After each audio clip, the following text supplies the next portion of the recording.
Coming up, football great Jim Kelly shares his winning advice for dads. And then, outnumbered against the armies of Islam. The atrocities will blow your mind. The battle for the heart of the Holy Roman Empire on today's 700 Club. God is on our side.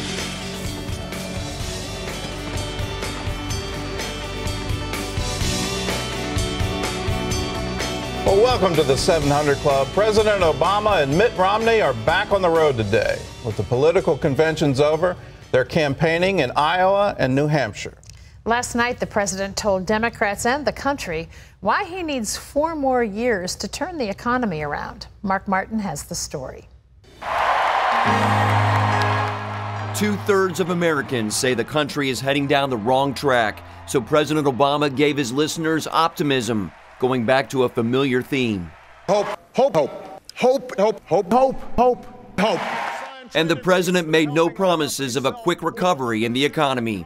The truth is, it will take more than a few years for us to solve challenges that have built up over decades. The president said the election boiled down to a choice between 2 fundamentally different visions for the future. His challenge is convincing frustrated Americans to jump on board with his plan. But know this, America, our problems can be solved. Our challenges can be met. The president also touted his accomplishments like repealing Don't Ask, Don't Tell in the military. Why selfless soldiers won't be kicked out of the military because of who they are or who they love. Vice President Biden defended the president and his record. This man has courage in his soul, compassion in his heart, and a spine of steel. Osama bin Laden is dead and General Motors is alive. Earlier in the evening, an emotionally moving moment, former Congresswoman Gabby Giffords led the delegates in the Pledge of Allegiance. Liberty and justice for all. At the end of the night, the president hit home his same message of 2008. If you share that faith with me, if you share that hope with me, I ask you tonight for your vote. Now the president and his Republican challenger Mitt Romney will take their message on the road and face the country again in the upcoming debates. Mark Martin, CBN News. Well, it's going to be a very interesting political year, and Obama certainly can give a very good speech. But what I think will overshadow it is our unemployment numbers. Number came out today, and it wasn't good news for the president because it was less than 100,000. It was in the 90,000s were added to the payrolls. Economists were expecting 130,000, and to give you a benchmark, roughly 200,000 jobs need to be created every month in America in order to solve our unemployment problem. And it's a big one when you start considering that there are 5 million people who are now long-term unemployed. Add to that number another 8 million who are partially employed, and that's on an involuntary basis because they can't find full-time employment. And then the bigger concern is the rise in the number of who have just fallen off the rolls to say we are no longer looking for a job and have not sought for a job in the past month because they have no hope that they can find employment. That number is 2.6 million people. So until the employment issue gets solved, I think that's going to overshadow any campaigning. But it's very close, and there are 3 debates that will be quite vigorous, and for both candidates it's going to be an uphill battle because the country seems to be evenly divided. If you're part of the unregistered, and if our surveys are right, 20% of you watching this program are not registered to vote. We've got a special tool for you on CBN.com. All you have to do is click on your state, and you can find out how you can register to vote. Be part of the democracy. Fulfill the duties of being a citizen, and make sure you vote this year.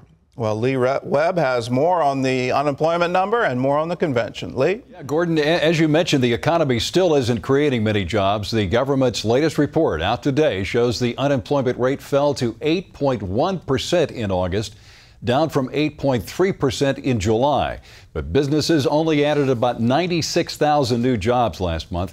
The unemployment rate, we're told, only fell because more people gave up looking for jobs and dropped out of the workforce. The government only counts people who are actively seeking jobs. Well, what may have been lost in all the hoopla over the speeches last night was the closing prayer at the Democratic National Convention. The Archbishop of New York, Timothy Dolan, delivered that prayer, just as he did for the Republicans last week in Tampa. The Democratic Party is unwavering in its support of abortion. Dolan is unwavering in his opposition to it. So listen to what he prayed. Thus do we praise you for the gift of life. Grant us the courage to defend it, life without which no other rights are secure. We ask your benediction on those waiting to be born, that they may be welcomed and protected. Wow. At first, the Democrats declined Dolan's offer to deliver that prayer at their convention, but a few days later, it reversed that decision. Political conventions mean big productions with big price tags. Maybe the largest expense is for security. But as John Jessup reports, that produces some unintended consequences. When the leader of the free world comes to town, one thing's for sure, it feels a lot less free to move about. Whole city blocks are blocked off. You can hardly drive around town. If anything, I feel like we're contained in a green zone. Charlotte's invaders include not only delegates, but thousands of security agents from around the country. The same proved true for Tampa and the RNC. The goal is to protect America's politicians and their supporters. No, I'm not concerned about my safety. There's plenty of security. Sometimes you need a large shore force. But sometimes the impression of a hospitable host city turns into something more like a police state. As you'd expect, security is certainly tight in and around all the DNC venues. And of course, to get to where you want to go, you'll need the proper credentials. But even having some of these doesn't guarantee you'll get to where you need to go.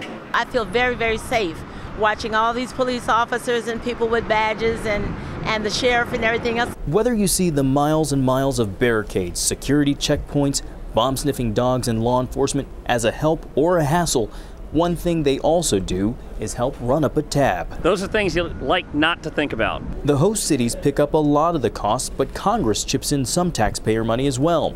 Washington doled out $50 million to each convention for security, meaning you help foot the bill. It's one of the few political events where it's a given that the most free and prosperous country in the world looks far from it. John Jessup, CBN News, Charlotte. More than 100 Muslim delegates took part in this week's convention in Charlotte. The Council on American Islamic Relations says that number is more than double the amount of Muslim and Arab American delegates that attended the 2008 Democratic Convention. Turning overseas now, Israeli Prime Minister Benjamin Netanyahu says the international community doesn't have the resolve to deal with Iran's nuclear program. The time has come, he says, to draw a red line. CBN News Middle East Bureau Chief Chris Mitchell has that story. Netanyahu says he's going to the United Nations to urge world leaders to get tough with Iran. Against the appeals of Israel and the U.S., UN Chief Ban Ki-moon joined 120 countries in Tehran last week for a summit of non-aligned nations. Iran says it's proof that it's not isolated, and government spokesman Mark Regev says they could be right. Well, last week I didn't see a lot of diplomatic pressure on Iran. On the contrary, we saw 120 states pay their respects to Iran. Israel has been sounding the alarm against Iran's nuclear ambitions for years. Despite economic sanctions by the international community, Israeli Prime Minister Benjamin Netanyahu said it's not enough. He says clear red lines need to be spelled out to Tehran. They have to stop their nuclear program. They have to stop all enrichment, and material that has already been enriched has to be moved out of Iran to a third country. They have to dismantle that underground nuclear facility near Qom. At the summit, Supreme Leader Ayatollah Ali Khamenei insisted Iran's nuclear program is for energy only. But in a recent report, the International Atomic Energy Agency said Iran has doubled the number of centrifuges to enrich uranium at its underground facility in Qom. The open disagreement between Israel and the U.S. over the timing of a military strike continues. Chief of Staff General Martin Dempsey puzzled Israelis when he said he wouldn't want to be complicit in an Israeli strike against Iran. Earlier this summer, U.S. Defense Secretary Leon Panetta said the U.S. would not allow Iran to obtain a nuclear weapon. We have options that we are prepared to implement to ensure that that does not happen. But Israeli Defense Minister Ehud Barak said then that time is running out. We have clearly something to lose by this stretched time upon which sanctions and diplomacy takes place, because the Iranians are moving forward, not just in enrichment. Chris Mitchell, CBN News, Jerusalem. Back here at home, Vanderbilt University has reinstated its chaplain's position. That's noteworthy because the university recently adopted a controversial non-discrimination policy for organizations, including campus ministries. It requires those ministries to allow anyone, even those outside of the faith, to run for leadership positions. Mark Forrester is the new chaplain at Vandy. He's an ordained United Methodist minister who previously served as the head of a campus faith group. Vanderbilt says one of his first tasks will be to address the fallout over the new policy. CBN News interviewed Forrester about that policy last March. He didn't view it as a threat. The way I like to advance our mission here, I would say, fine by me, bring them on, because I don't mind having a very, sort of rigorous conversation with my students. Last spring, more than a dozen student faith groups gave up their official status with Vanderbilt University rather than adhere to the policy. Vanderbilt maintains that it encourages freedom of belief and equal opportunity for all. Well, Texas will soon have a stretch of highway with the fastest speed limit in the country, 85 miles an hour. The 41-mile toll road runs several miles east of the crowded I-35 corridor between San Antonio and the state capital of Austin. The higher speed limit means the toll road will bring in more money to the state government. Some groups, though, argue that it will also raise the risk of accidents and deaths. But the Texas Transportation Department says it studied the various safety issues and believes that 85 is a safe speed. The highest speed limit in the country had been 80 in parts of West Texas and in Utah. Most highways top out at 75 miles an hour. I'm sure that you're probably going to see some bumper stickers, Gordon, on that new highway that says, "I'm not speeding, I'm qualifying." That was a good one. I tell you, though, when I'm driving on the freeways these days, not many people are adhering to the speed limits, and you get a whole pack of guys that say, okay, we're going to take it up to 80. I haven't seen 85 yet around here, but we seem to be routinely ignoring the limit. Well, Texas has some of those wide open, straight. Long drives. Yeah. I sort of think 85 might be what they're doing anyway. So bring a little Autobahn to right. Texas, a little Germany in Texas. Well, coming up, debt collectors dressed as monks. That's one tactic being used in a country where the number of bad loans has reached an 18-year high and where 1 in 4 people is unemployed. We'll take you there after this.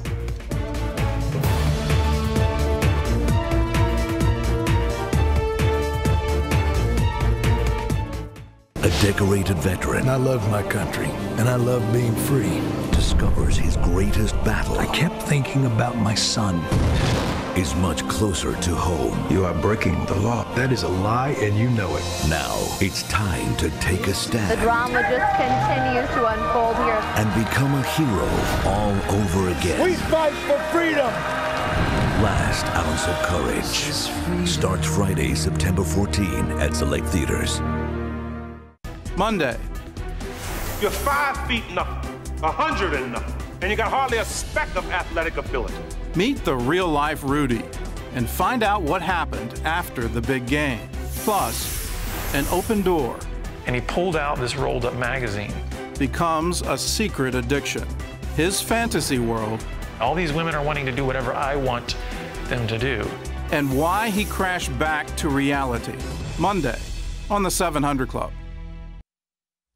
In the United States, the Great Depression is something we read about in the history books. In Spain, it's what the country is going through right now. Dale Hurd reports from Madrid on how people are suffering because of the economic crisis.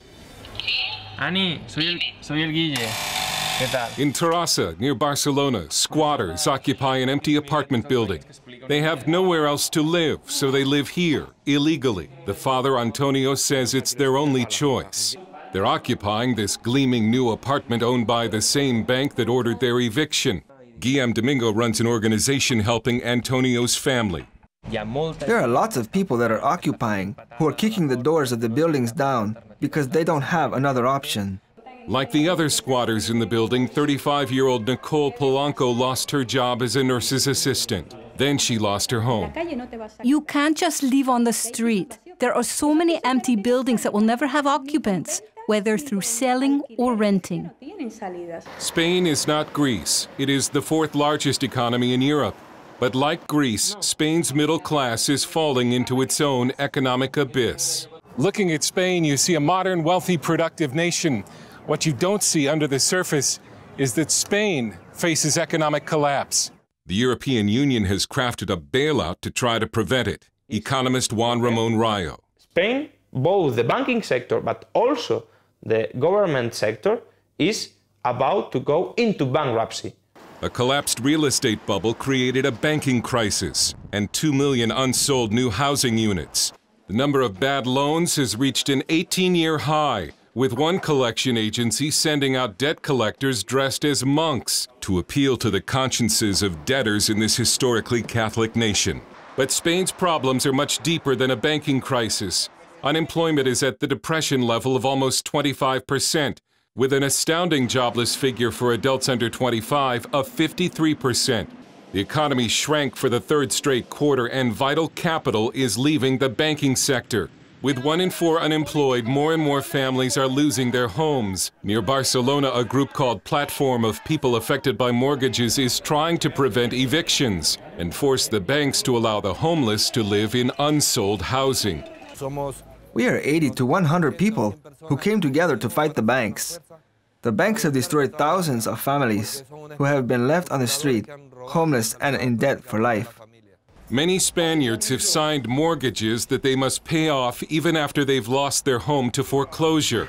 It means financial ruin for many, like this woman who told us she was desperate to save her home. If they take my house, I'll go back into it. Because if I have to pay the mortgage for the rest of my life anyway, then I will stay in my house and they can throw me in jail. Cuts in welfare have already sparked some Greek-style street battles. The economist Rayo says much of Spain's suffering could have been prevented if the Spanish government had not gone on a spending binge during the boom years near the turn of the century.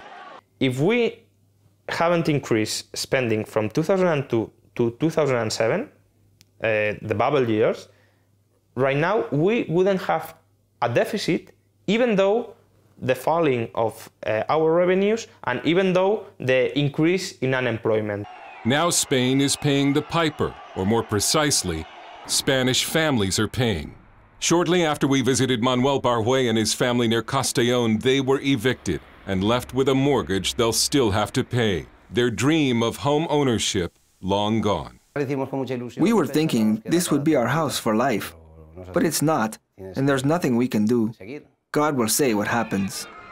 Dale Hurd, CBN News, Madrid.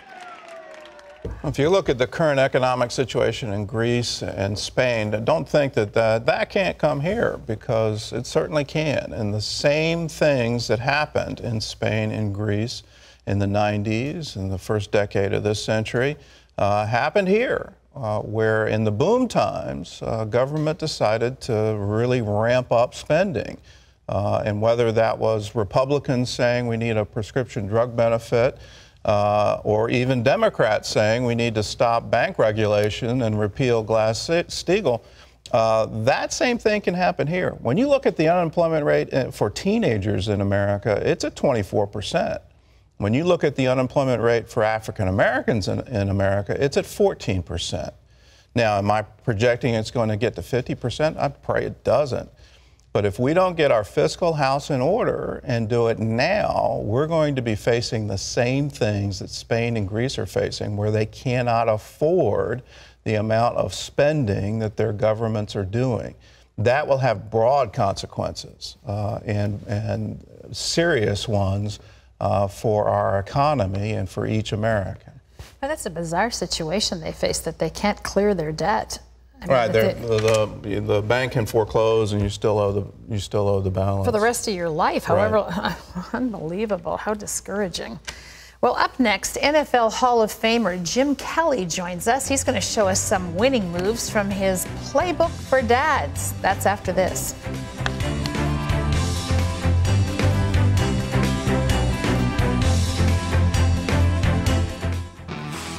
Karma's business is definitely stuck in the 70s. 70s clothes, music, and technology.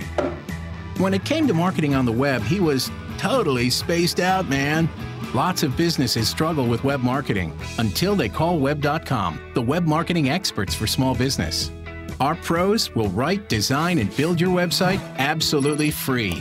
We'll help you get found on all the top search engines like Google, Yahoo, Bing, and hundreds more. If you're happy after 30 days, we'll keep providing promotion, hosting, reporting, support, and maintenance for a low monthly fee. If not, cancel and it costs you nothing. Karma did it. So can you. I'm extremely happy with the results. Web.com opened up the world. There's nobody better than Web.com. We are so lucky we found your site. It's not luck, man. It's Web.com. Get a great site for your business free. Call 1-855-208-8487 today. If you find your mother, what will you say?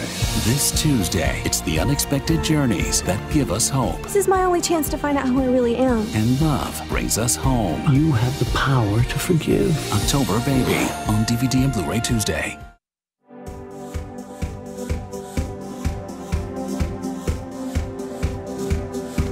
Well, toughness is Jim Kelly's trademark, but the former NFL quarterback will be the first to tell you that the toughest person he's ever met was his son, Hunter. In 11 seasons with the Buffalo Bills, quarterback Jim Kelly took his team to 4 consecutive Super Bowls. By the time he retired in '97, he was married, had a 2-year-old daughter, and a baby on the way. This time, it was a boy they named Hunter.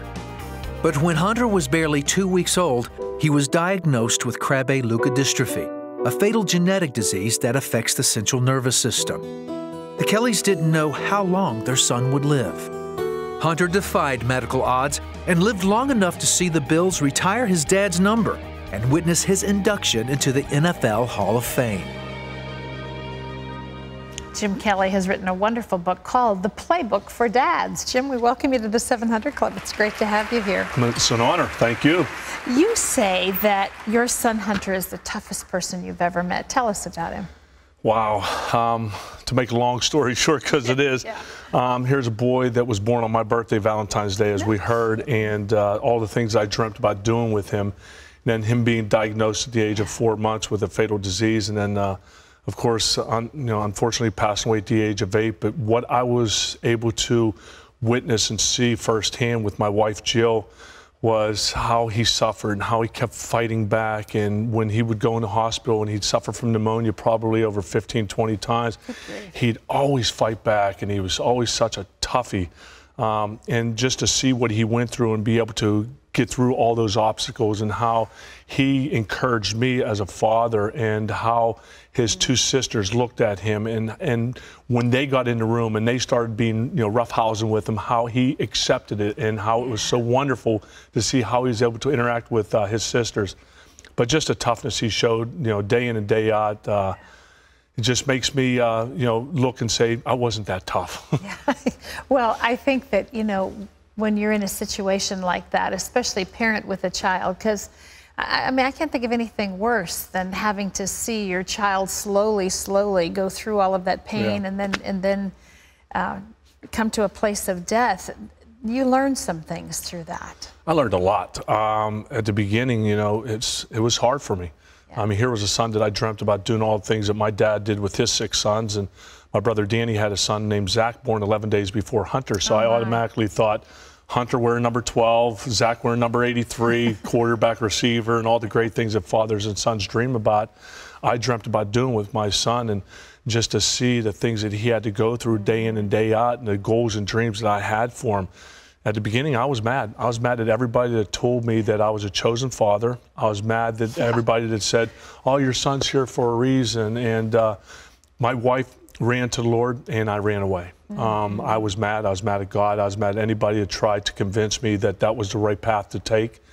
And but thank God, thank the Lord that I finally got it. It took a long time, but I finally came around with the help of my son, knowing that the ultimate is I want to see him again. And I knew if I didn't change my ways, I was never going to get that opportunity. And also having a wife, a devoted wife like Jill, there being able to be the spiritual leader in our family and be able to teach me the right things, and knowing that if I didn't change my way, I would never get that chance to see my son again. But you and Jill went through some hard times, not unusual. I mean, to families where there are chronically ill, especially children, and then where there's the death of a child, a lot of marriages don't make it. How did yours survive? It was tough. It was very tough early on. You know, Daddy couldn't do anything right, everything I tried to do. And I really was on the road a lot. So when I came home, I really didn't know what my wife went through.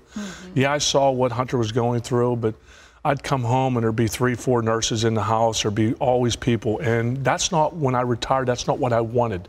This is not what I thought that was going to happen when I gave up the game of football. I thought I'd come home, have dinner, play with the kids. But my house wasn't the house that I thought it was going to be. And then the more the Lord was pushed on me, the more it was pushed, I was forced away. But after a while, I knew that if I didn't start treating my wife the right way, the way she should have been treated, that I was going to lose everything. And I spoke about wanting to see my son again.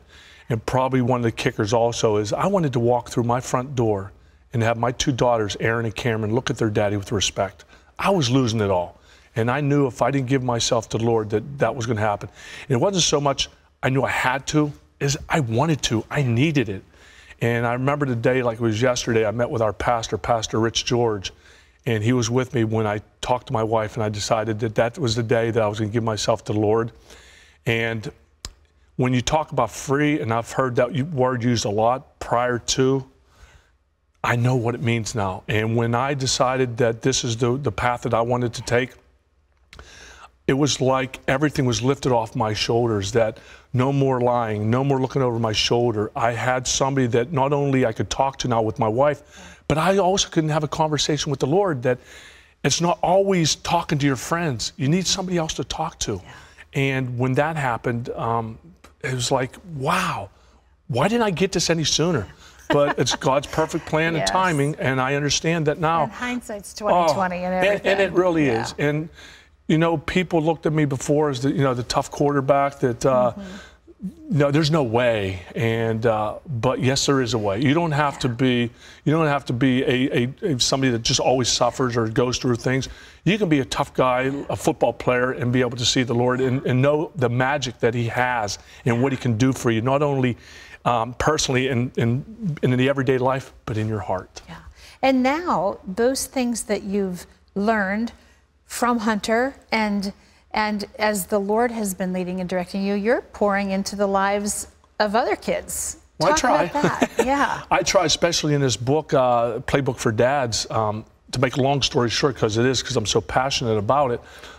Through the years of having a football camp for kids for 25 years and being raised in a family of 6 boys with my father and the values that he instilled into all of us, and being able to see the 25 years how kids now don't appreciate what they have, and the work ethic is not there anymore like it used to be. The easy things that we took for granted, a firm handshake and looking the man in the eye, or the thank yous, the kids just don't do anymore. I mean, don't get me wrong, they still do. I mean, there's kids that still do that. And trust me, I'm not a perfect father by no means. Generally speaking, but exactly. It's been lost. And so the firm handshake, and I guarantee you there's a lot of kids out there that has grabbed me by my hand, and when they left, their fingers were hurting, because I want to make sure that they know that they should do that. Because my father taught his 6 sons at an early age, the first signs of respect is when you give a man a firm handshake and you look him in the eye. And I learned a lot from my father, I really did. But I'll tell you what, in my spiritual life, every day is a learning experience with my wife, Jill. Yeah, that's awesome. And you are making such a difference in the lives of these kids. Also, through your book, those of us who are parents. I mean, you really have a lot to share in there. I love the poignant messages to Hunter, the letters to Hunter that begin every chapter, and then you end each chapter with a letter to each of your daughter, well, to both of your daughters. Yes. It's so important that I still keep my son going. Yes. In my mind, I'm a big outdoorsman. If I'm sitting in my tree stand, my son Hunter is right there beside me. I am the coach of my two, well, I shouldn't say the coach. I help out, especially in the summer, with my two daughters' basketball. You're the coach. I try to be. You know, kids sometimes don't want to listen to Daddy that much, but my daughter Erin understands it. Even though Daddy played football, Daddy knows a little bit about basketball too, and she does listen. Keep listening, Erin. I want to tell you, Jim's book is great. It's called The Playbook for Dads. It's a great book for any parent, actually. This is available wherever books are sold. And if you'd like to know more about the Hunter's Hope Foundation to raise awareness about Krabbe disease, all you have to do is log on to cbn.com and you'll find that information there. Thank you so much, Jim. Great to have you here. Thank you for having me. Gordon? Well, still ahead, they single-handedly stopped the march of Islam through Europe. The onslaught of the Islamic Turkish Empire had stopped, and so it was an example to them that they can be beaten. Now we know these wild people can be stopped, and we know we can do it, and we know God is on our side. Find out how a force of 1,700 soldiers defeated an army of 75,000. That's later on today's 700 Club. I started feeling pain between my spine and my shoulder blade. There was a sizable mass consistent with malignant cancer. That's complex, that's tough stuff. To find out more about our unique treatment options for complex and advanced stage cancer, go to cancercenter.com. You'll be able to see our treatment results for many types of cancers and how they compare to national averages. You can also check for participating insurance plans.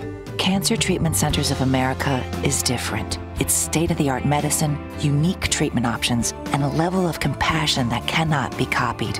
Why? Our people. People who give you not only their expertise, but their humanity and the most well-organized, patient-centered care you'll find anywhere. My strength came back. I began to become myself again. I'm so happy that I went to CTCA. Every minute counts when you're fighting complex or advanced stage cancer, so please call or visit cancercenter.com today. Appointments are available now. Cancer Treatment Centers of America. Care that never quits.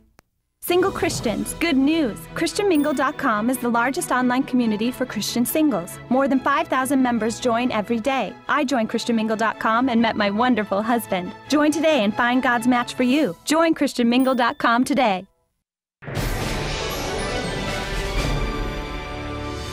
And welcome back to the 700 Club. A judge in Pakistan granted bail for the young Christian girl jailed for blasphemy against the Quran. That girl is reportedly only 14 and mentally challenged. She is accused of ripping pages out of Islam's holy book. The judge set bail at more than $10,000. Human rights groups, though, said she will likely need outside help to pay that amount. The girl's attorneys are hopeful local authorities will drop the charges altogether after the arrest of a local imam. That man is accused of planting the evidence against her in an attempt to stir up violence against local Christians. Operation Blessing is still in Louisiana, offering relief to residents affected by Hurricane Isaac. In some parishes, homes are still surrounded by floodwater. Plaquemines Parish, for example. Families there are stranded because of flooded roads, and they've been without electricity for more than a week. Over the last several days, Operation Blessing volunteers have handed out more than 1,500 hot meals and received more than 600 requests from residents that need help just cleaning up the mess. It's a big job, and you can find out more about what Operation Blessing is doing in Louisiana by going to its website at ob.org. Stay tuned. Gordon and Terry will be back with more of the 700 Club after this. This is it, Nutrisystem's annual half price sale. We're slashing prices 50% off our everyday low prices. Has your diet program worked for you? Only time can tell. Order now and get 4 chef-inspired meals a day. There's never been a better time to get on Nutrisystem. Our half-price sale means big savings for everyone. So hurry. At 50% off, this sale won't last long. And this time, you can do it and taste success. Perfectly portioned meals delivered directly to you. Choose the foods you love most and still lose weight. We guarantee it. You've tried and tried. It's time to succeed. And we'll meet you halfway by giving you half off your first month of food. Nutrisystem is foolproof. There's no counting, no measuring, no weighing in. I mean, who has time for that? I lost 50 pounds on Nutrisystem. See how rewarding weight loss can be. No more excuses. Get on a program that works. Get half off your first month. Call now. Monday. You're 5 feet nothing, 100 and nothing, and you got hardly a speck of athletic ability. Meet the real-life Rudy and find out what happened after the big game. Plus, an open door. And he pulled out this rolled-up magazine. Becomes a secret addiction. His fantasy world. All these women are wanting to do whatever I want them to do. And why he crashed back to reality. Monday on the 700 Club. To see this week's most viewed stories, go to CBN.com. Well, if you grew up in America, more likely than not, you've heard about the Crusades, when Christian knights tried to retake Jerusalem from the Muslims. Well, you may not have heard about the number of times that the Muslims tried to take Europe, starting as early as 732 when they invaded France and got all the way to a city in northern France called Tours, where they were turned back by Charles Martel. Well, you may say, well, that's just ancient history. What does it have to do with today? Well, in 2010, WikiLeaks published a series of diplomatic cables that revealed some controversial statements made by politicians in Turkey. Among them, Turkey wants to reestablish parts of the Ottoman Empire, join the EU and spread Islam in Europe, and avenge the defeat at the Siege of Vienna.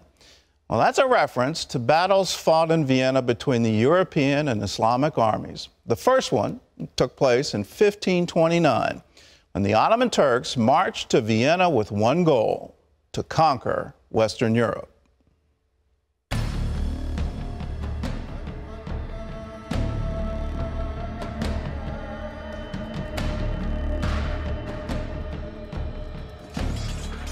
In the spring of 1529, an army of 75,000 men left the Ottoman capital of Istanbul and headed for the heart of the Holy Roman Empire, the city of Vienna. To conquer Vienna was sort of the gateway into Western Europe.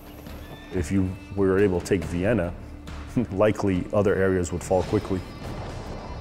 The Ottoman leader, Suleiman the Magnificent, had already conquered much of Eastern Europe, and now his army marched undefeated toward the west to claim it in the name of Islam. An Austrian leader described the Muslims' march of terror through Europe. Many thousands of people were murdered or dragged into slavery.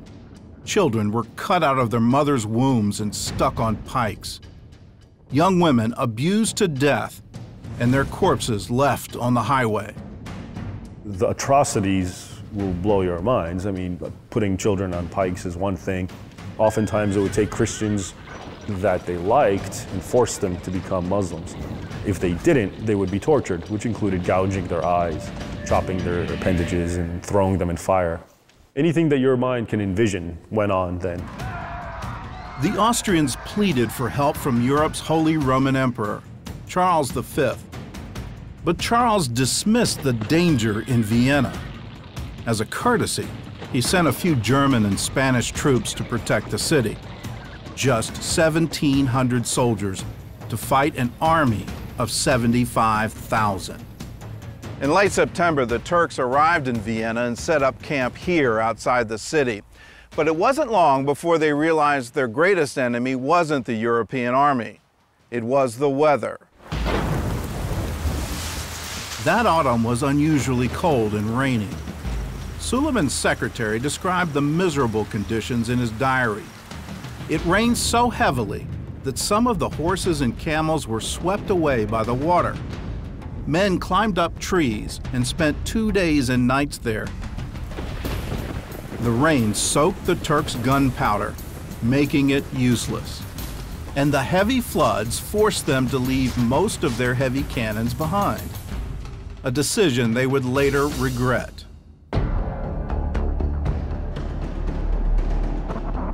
The Ottoman troops surrounded the city, and the Sultan issued an ultimatum to the people of Vienna. Let it be known that if you become Muslims, nothing will happen to you. But if you offer resistance, then by Allah, the most sublime, your city will be reduced to ashes and young and old slaughtered. That was the traditional invitation, as it was called, preceding the warfare. Join us and become Muslims and renounce your Christ, or we're going to start attacking you. Suleiman warned that in less than 2 weeks, he would celebrate his victory with breakfast inside Vienna's largest church, St. Stephen's Cathedral, after he had turned it into a mosque. The people of Vienna stood their ground and refused to surrender. Abandoned by the rest of Europe and ignored by their own emperor, they realized no more help was coming, and they were the only thing standing between Europe and the armies of Islam. Inside St. Stephen's, the European soldiers gathered to plan and to pray. They also took an oath of loyalty. Noble and common companions at arms swore to remain in the city as long as there was still life in their bodies, and to die alongside one another for the Christian faith. After a few days, Suleiman gave the order to attack. Twice, the Ottomans advanced toward Vienna, and twice, the Austrians turned them back. With no heavy artillery, the Turks had to find a different way into the city. So they started a whole new war underground. Hundreds of Turks tunneled under the city and planted explosives to blow up the gates of Vienna. But the Europeans came up with a creative way to find the bombs. They placed barrels of water in the cellars along the city walls and watched the vibrations in the water to see where the Turks were tunneling. This way, they found most of the mines before they exploded. There's no question that the Europeans were outnumbered, but what they lacked in manpower, they made up for in creativity. From inside the cathedral, they waged a psychological war against the Turks, and their most powerful weapon was disinformation. The Austrians planted spies who led the Turks to believe they had reinforcements on the way.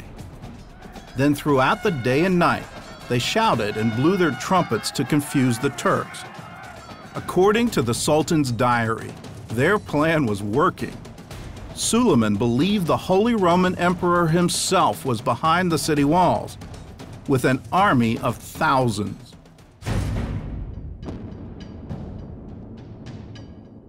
St. Michael's Day arrived with another heavy rainstorm.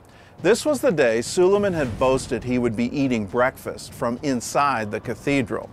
But in reality, the Turks were no closer to capturing the city. And as the rain poured down on the Ottoman tents, the Austrians sent a message to the Sultan from inside the cathedral: "Your breakfast is getting cold." 2 weeks into the siege, the Ottoman army was in disarray. The soldiers were tired, sick, and running out of food. By now, their commanders had to beat them with sticks just to keep them on the battlefield. The Ottomans decided to launch one final attack, this time using the Sultan's elite troops, the Janissaries.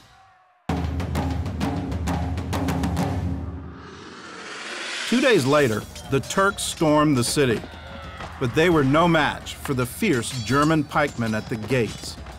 And the final battle lasted just 2 hours. Suleiman basically decided he's going to leave and save face. The Janissaries themselves got very angry because this was unprecedented. These Ottomans who've been taking everything in their path, this was a new blow to them. They found, hey, we can actually be stopped. It was humiliating. The next morning, a freak snowstorm swept through Austria, making the Turkish retreat even more difficult. In less than a month, a small group of farmers, peasants, and soldiers had defeated the most powerful army in the world. They not only saved the city of Vienna, they single-handedly stopped the march of Islam through Europe. The onslaught of the Islamic Turkish Empire had stopped, and so it was an example to them that they can be beaten. Now we know these wild people can be stopped, and we know we can do it. And we know God is on our side. Of course, that became a pivotal part of the narrative. The bells of St. Stephen's, silent throughout the siege, now rang in celebration. And the church, which had served as the military headquarters, became a house of worship once more, as the people of Vienna gathered to thank God for their victory.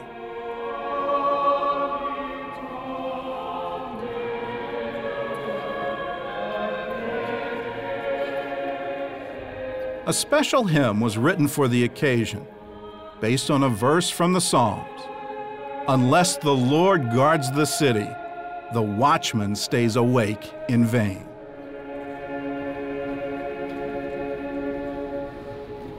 Well, that's the history. It's the history of Western civilization, what we used to call Christendom. The last time any politician used that was in World War II, when Winston Churchill said, "We're here to save Christendom from the forces of Nazi Germany." Well, if you think this is just history, and if you think, well, we've sort of forgotten this in Europe and America, we've forgotten even the concept of Christendom. I think if a politician were to use it today, he'd be laughed at.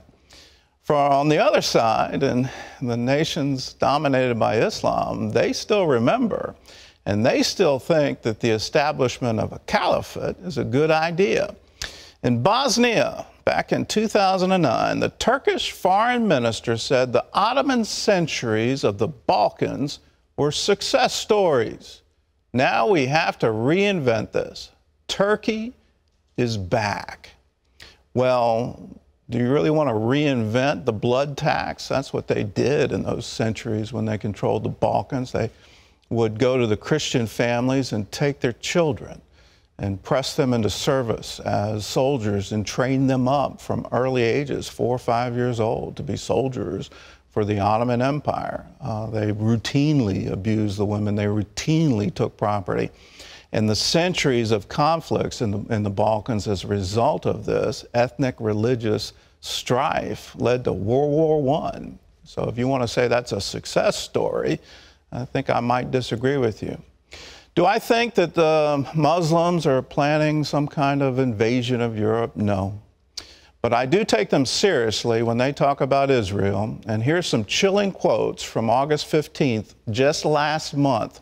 Here's the supreme leader of Iran talking, and he's the same one who just declared, well, our nuclear program is peaceful. He said the fake Zionist regime will disappear from the landscape of geography. And then an Iranian general followed that with, there is no other way but to stand firm and resist until Israel is destroyed. I take them seriously when they make those kinds of claims, and I think they more than intend to follow through. And it's their firm goal to wipe Israel off the map. And I hope that we, as a people, will stand with our friends in Israel, and I hope that we will try to stop any plan Iran has to attain nuclear weapons, not just for the sake of Israel, but for the sake of all the Middle East, for the sake of Europe, and even for our sakes, because I don't think once they achieve any kind of goal in Israel that they will want to stop there. But there's another side to this, and I speak to Christians because we serve a kingdom that's not of this earth. What is our plan to take the gospel to the nations of Islam? Do we have a plan of love, of reaching out to say, well, your ideas about God are wrong. The better way, the more excellent way, is to love your enemies, to forgive those who do violence against you. The only way is the way to do unto others as you would have them do unto you. Until you get that message to them, I don't think we're going to see peace anytime soon in the Muslim world. Well, for more information on the Siege of Vienna, all you have to do is log on to CBN.com. You'll find a trivia page of additional facts about the story, a photo gallery, and then our crew has got some blogs. All of that and more at CBN.com. Terry, over to you. Up next, a young mother is held at knife point by her alcoholic husband. See how she escapes and finds a safe haven for herself and her children after this.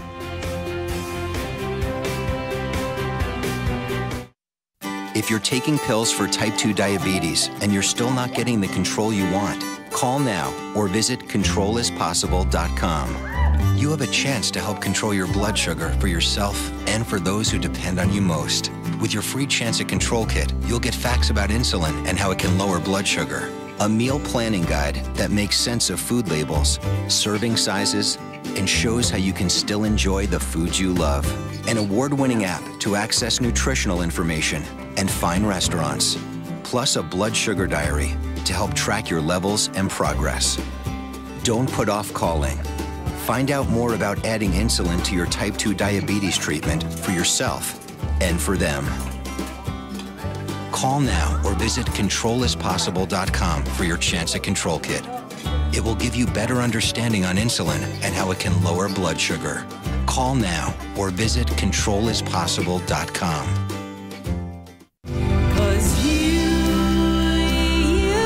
Imagine waking up, going to the mirror, and seeing yourself the way you looked years ago. Wrinkles, frown lines, and sagging skin around your eyes, on your face, and neck can make you look old. Now, Lifestyle Lift makes it possible to look years younger, giving you a natural result that lasts. I am amazed at the difference a Lifestyle Lift makes. Call now for your free guide to looking younger. It's that easy with Lifestyle Lift.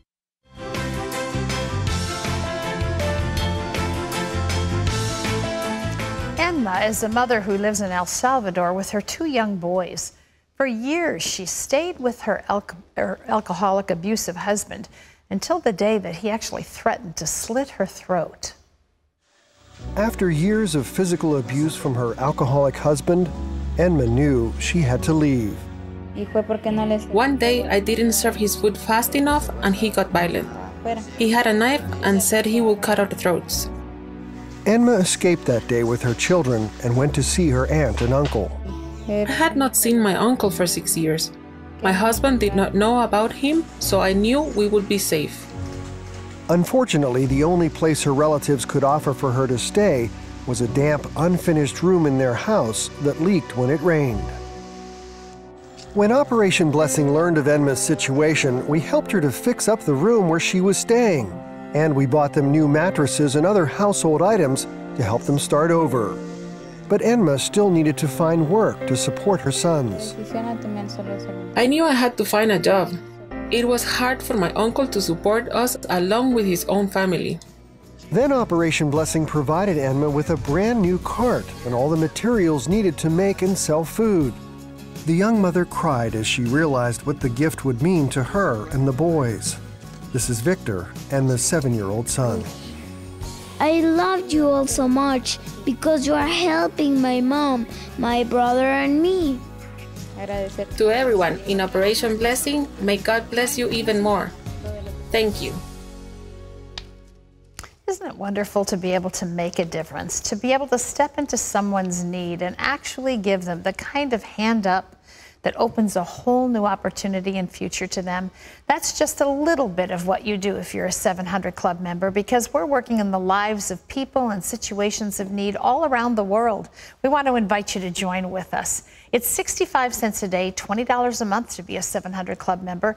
But when you join, you have the privilege of knowing that you're touching and changing lives just like that.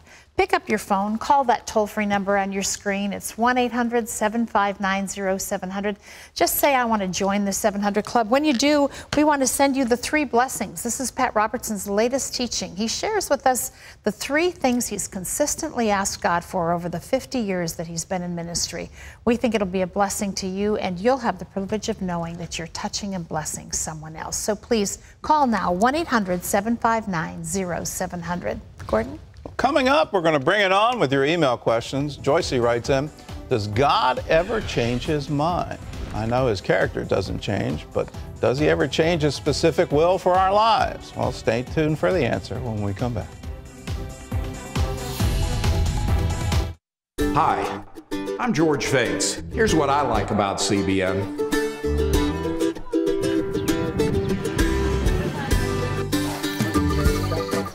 Bless you.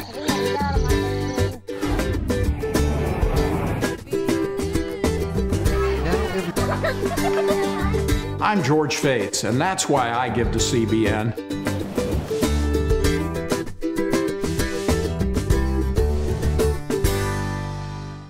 I've always loved technology and gadgets and video and computers, and I wanted to find a way that I could take all of those and affect people for eternity, and I could do all that here at CBN. In fact, it's my job to make sure that all the video at CBN can be accessed on any device that you have, whether it's your computer, whether it's your iPad, whether it's your phone or your iPod Touch, and even internet-connected TVs. Here we change pictures, video, and text. We update blogs so we can make surfing easier for you. I really feel like I'm a 21st century missionary, and I reach the world through the internet. My name is Jeremy West. I'm the Digital Systems Manager, and I work at CBN.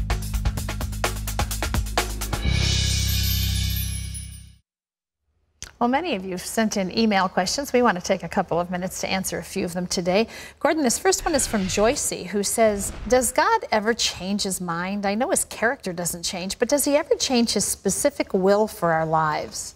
Well, you've got the example from the Old Testament with King Hezekiah, where God said, okay, I'll grant you another 15 years. So there are specific times where God does. I think some of the greatest examples are when Abraham came to him and said, will the judge of all the earth condemn a city if there are 100 righteous men? And finally got it down to 10 righteous men. He probably should have gotten it all the way down to 0 in order to stop the destruction of Sodom and Gomorrah. There's also Moses. He interceded on behalf of the nation of Israel. God told him, let me destroy them. I'll make a great nation from you. And Moses said, no, blot me out of your book. Your reputation's at stake. Don't let the Egyptians say you took them to the desert just to kill them. So God can change his mind. This is Chris, who says, does Satan need to ask God for permission to attack us like he did for Job? Job was blameless in God's eyes, but not sinless. Chris, it seems to me he's sort of on permanent assignment. When you look at what God told Cain, he asked him, why are you downcast? And this is after his sacrifice wasn't received. And he warned him that Satan crouches at the door waiting. So I think we all need to watch for that. Not to be in fear. We need to understand he's a defeated foe and that Jesus defeated him. But even Jesus said to Peter, Satan has sought you to sift you. So it's one of those great mysteries. He's defeated, but he still has the power to lie to us. This is Mike, who says, I often watch the 700 Club as a recording from my TiVo because I'm at work when it first airs. When you pray for needs, will the prayer still get answered if one of them is for me, even if it's a recorded show? Mike, yes. We've seen some pretty incredible miracles going back for the full 50 years of CBN's history, where shows, we used to call them bicycle them. We used to record them in Virginia and then send them out around the nation, and miracles would happen. And now we're seeing it from around the world as satellite and internet takes recorded messages. God has no time or space, and he can touch you anywhere. We leave you today with these words from Psalm 60. Through God we will do valiantly, for it is he who shall tread down our enemies.